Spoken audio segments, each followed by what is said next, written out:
Viewers, welcome to my channel.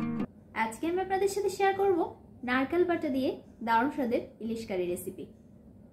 Skip না করে পুরো ভিডিওটি দেখুন, আশা করি আপনাদের ভালো লাগবে। আমার চ্যানেলের সব ভিউয়ার্স এবং সাবস্ক্রাইবারদেরকে অসংখ্য ধন্যবাদ পাশে থাকার জন্য। আমি একটি মিডিয়াম সাইজের ইলিশ মাছ নিয়েছি।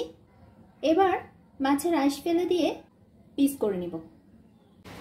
ইলিশ মাছটি কেটে আমি 5 টুকরো মাছ নিয়েছি 4 কাপে মেপে 1 কাপ নারকেল বাটা।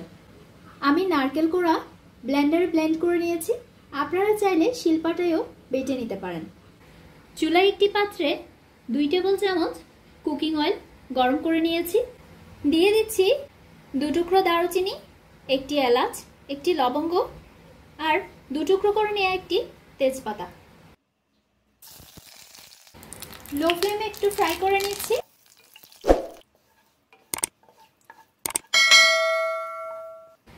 অ্যাড করে দিচ্ছি একসাথে ব্লেন্ড করে নেওয়া 4টি মিডিয়াম সাইজের পেঁয়াজ, 4 কোয়া রসুন আর 1 টুকরো আদা।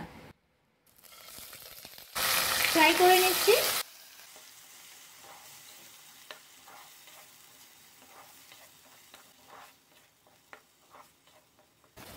চুলা লো ফ্লেমে রেখে পেঁয়াজ রসুনের কাঁচা গন্ধটা চলে না যাওয়া পর্যন্ত ফ্রাই করে নিচ্ছি।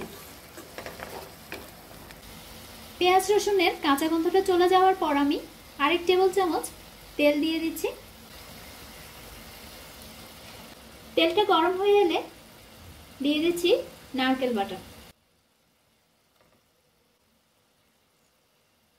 চুলা লো ফ্লেমে রেখে নারকেলটা একটু ফ্রাই করে নিচ্ছি।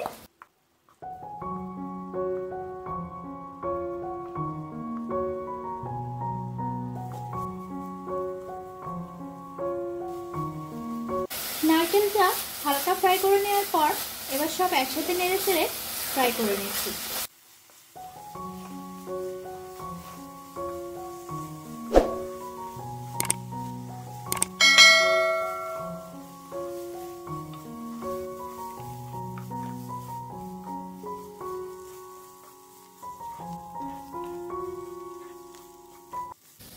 হালকা লালচে করে ফ্রাই করে নেওয়ার পর অ্যাড করে দিচ্ছি হাফ চা চামচ হলুদ গুঁড়া, 1.5 চা চামচ লাল মরিচের গুঁড়া।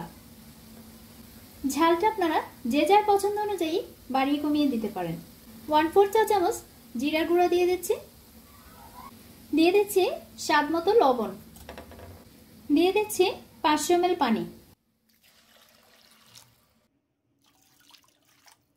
নেড়ে চেড়ে মিশিয়ে নিচ্ছি।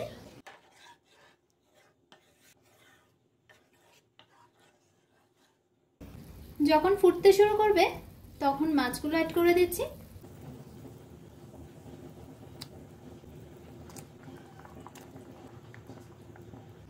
মাছগুলো দ্রুত বয়েল হয়ে যাওয়ার জন্য চুলা লো ফ্লেমে রেখে ঢেকে দিচ্ছি। এতে করে মাছের মধ্যে খুব ভালোভাবে মশলা ঢুকে যাবে। 15 মিনিট পর আমি ঢাকনা তুলে দেখছি রান্নাটি পরিবেশনের উপযোগী হয়ে গেছে। আমি চুলা অফ করে দিচ্ছি। তৈরি হয়ে গেল দারুণ সুস্বাদু নারকেল বাটা দিয়ে ইলিশ কারি। রেসিপিটি যদি আপনাদের ভালো লেগে থাকে তাহলে ভিডিওটি লাইক এবং শেয়ার করুন, আর সেই সাথে আমার চ্যানেলটি সাবস্ক্রাইব করে নিন।